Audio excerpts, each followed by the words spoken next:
बिस्मिल्लाहिर्रहमानिर्रहीम। स्टूडेंट्स कैसे हैं आप? उम्मीद है आप बखैर आफ़ियत होंगे।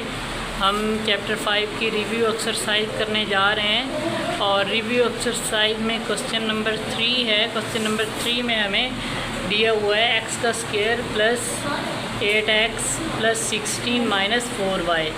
अब यहाँ पे हमने देखना है कि हमारी जो स्क्वायर फॉर्म है वो कहाँ पे कंप्लीट हो रही है। तो हमारी x का स्क्वायर प्लस 8x प्लस 16 जो है ये हमारी square form a plus b के होल का स्क्वायर, उसको अगर हम खोलते हैं तो ये हमारी कंप्लीट फॉर्म बन रही है। बाकी हमारे पास बच रहा है माइनस का 4y का स्क्वायर, माइनस का 4y का स्क्वायर। तो हम क्या करेंगे, जो हमारे पास x square plus 8x plus 16 है उसको हम अलग कर लेंगे अलग ब्रैकेट में और बाकी को हम बाहर शिफ्ट कर देंगे।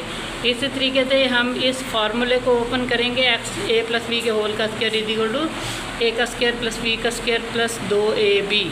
तो इसी फार्मूले को ओपन करेंगे जब इसी वैल्यू के हिसाब से, तो एक्स का square plus 2x into 4 plus 4 का स्क्वायर, तो ये हमारे पास ब्रैकेट क्लोज हो जाएगी और माइनस 4y का स्क्वायर वैसे का वैसे आ जाएगा।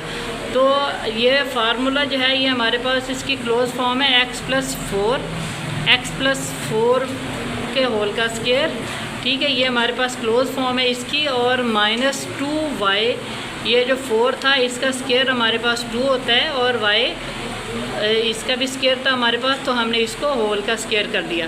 अब हमारे पास ये वैल्यू जब इस फॉर्म में होती है तो हम इसको एक दफ़ा प्लस में लिखते हैं और दूसरी दफ़ा माइनस में लिखते हैं। ये देखें, हमने एक दफ़ा प्लस में लिखा है और दूसरी दफ़ा एक दफ़ा प्लस में लिख दिया और दूसरी दफ़ा हमने इस वैल्यू को माइनस में लिख दिया है। इसी तरह से हमारे पास इसका सेकंड पार्ट है 4x का स्क्वायर माइनस 16y का स्क्वायर। 4 हमने कॉमन ले लिया है और ब्रैकेट में हमारे पास x का स्क्वायर माइनस 16 का स्क्वायर जो है 16 जो है वो 4 का स्क्वायर होता है, तो ये हमने 4y के होल का स्क्वायर कर दिया है। तो एक दफ़ा हमने इसको प्लस में लिख दिया और एक दफ़ा माइनस में, ये जो कॉमन लिया था वो वैसे का वैसे ही है। अब थर्ड क्वेश्चन पे आ जाते हैं, इसके थर्ड पार्ट पे। थर्ड पार्ट है हमारे पास 9x का square plus 24x plus 3x plus 8। अब ये हमारे पास ओपन फॉर्म है फार्मूले की, तो हम इसको क्लोज़ करते हैं। 3x हम कॉमन ले लेते हैं। 3x कॉमन लेकर हमारे पास फर्स्ट वैल्यू के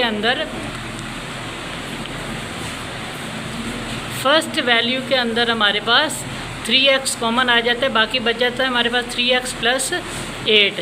फिर हम यहाँ पे प्लस 1 जो है वो कॉमन ले लेते हैं, तो हमारे पास फिर जो सेकंड वैल्यू है वो 3x प्लस 8 बच जाती है। तो 3x प्लस 8 हमारे पास कॉमन वैल्यू है और 3x प्लस 1 जो है वो हमारे पास नॉन कॉमन वैल्यू है, जिसे हम साथ में लिख देंगे। इस तरह हमारा ये थर्ड क्वेश्चन कंप्लीट हो गया है। फोर्थ पार्ट देखें, 1 माइनस 64z का क्यूब। तो इसको हम, ये हमारे पास क्यूबिक फार्मूला है, बन सकता है इस तरह से कि हमारे पास 1 का क्यूब ले लेंगे। 1 का क्यूब जो है वो 1 ही रहेगा, माइनस जो 64 है वो है 4 का क्यूब। 4 का क्यूब जो है वो हमने ले लिया है। इसके बाद हमारे पास हम क्या करेंगे, एक दफ़ा इसको प्लस में लिख देंगे और दूसरी दफ़ा हम इसका फार्मूला जो है वो ओपन कर देंगे a प्लस b के होल का स्क्वायर। तो बेटा ये हमारे पास फिर ये क्लोज फॉर्म आ जाएगी इसकी। हम इसको सॉल्व करेंगे तो ये हमारे पास ये फॉर्म आ जाएगी 1 प्लस 4z प्लस 16z का स्क्वायर। 16 कैसे है, ये 4 का स्क्वायर जो है वो 16 आएगा। इसी तरह से हमारे पास इसका फिफ्थ पार्ट है 8x का क्यूब माइनस 1/3y का क्यूब। इसी तरह से हमने इसका क्यूबिक फॉर्म में लिख दिया है। एक दफ़ा हमने ऐसे ही लिख देना है और दूसरी दफ़ा हमने, जैसे हमने ऊपर वाले क्वेश्चन के अंदर इस फार्मूले को ओपन किया है, इसी तरह से हमने इसके अंदर भी इस फार्मूले को ओपन कर लेना है। यही हमारा फाइनल आंसर है इस क्वेश्चन का। हमारे पास क्वेश्चन नंबर 3 रिव्यू एक्सरसाइज है चैप्टर 5 की। उसका क्वेश्चन नंबर 3 का पार्ट 6 है। पार्ट 6 है हमारे पास 2y² + 5y - 3। इसकी हमने फैक्टराइजेशन करनी है। फैक्टराइजेशन कैसे करेंगे? फैक्टराइजेशन में हमारे पास ये 5y है, तो इसको हम कंपोनेंट्स में चेंज करेंगे 6y - y। 6y - y component में हम चेंज करेंगे, तो इसके बाद हम इसका 2y कॉमन ले लेंगे, बाकी हमारे पास बचेगा y + 3 -1, फिर कॉमन लेंगे, फिर y + 3 हमारे पास बचेगा।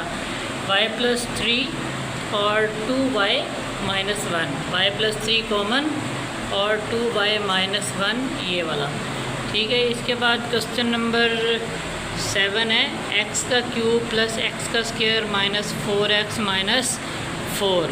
ये ऑलरेडी हमारे पास फैक्टराइजेशन की हुई है।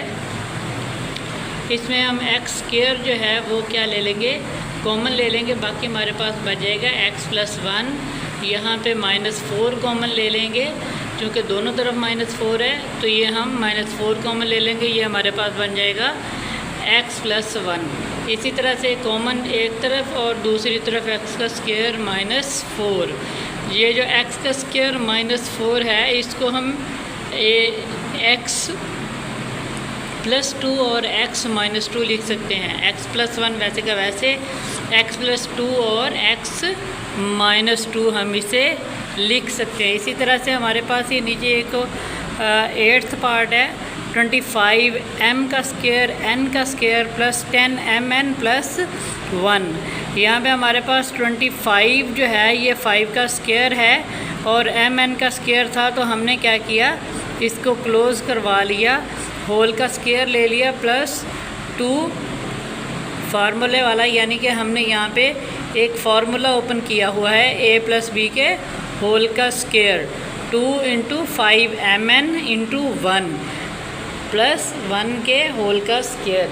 इस तरह से जब हम इसको क्लोज़ करेंगे तो हमारे पास ये फॉर्म दोबारा बन जाएगी। अब इसको हम यूँ लिख सकते हैं 5mn + 1 यूँ लिख सकते हैं। इस तरह से हमारा ये क्वेश्चन भी सॉल्व हो जाता है। इस तरह से हमारे पास इसका रिव्यू एक्सरसाइज का लास्ट पार्ट है। लास्ट पार्ट में हमारे पास है 1 - 12 QP + 36 Q² P² Q²। यहाँ पे भी हमने फार्मूला ओपन करना है a - b के होल का स्क्वायर = a² + b² - 2ab।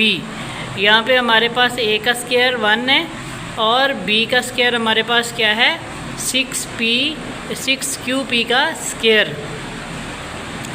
इसी तरह से दरमियान में हमारे पास है -2 फार्मूले वाला, a हमारे पास 1 था और दूसरा हमारे पास ये था, तो ये हमारे पास इसकी क्लोज फॉर्म आ जाएगी 1 - 6qp इसके होल का स्क्वायर। तो स्टूडेंट्स ये था हमारा आज का लेक्चर, जिसमें हमने रिव्यू एक्सरसाइज की है क्वेश्चन चैप्टर नंबर 5 की।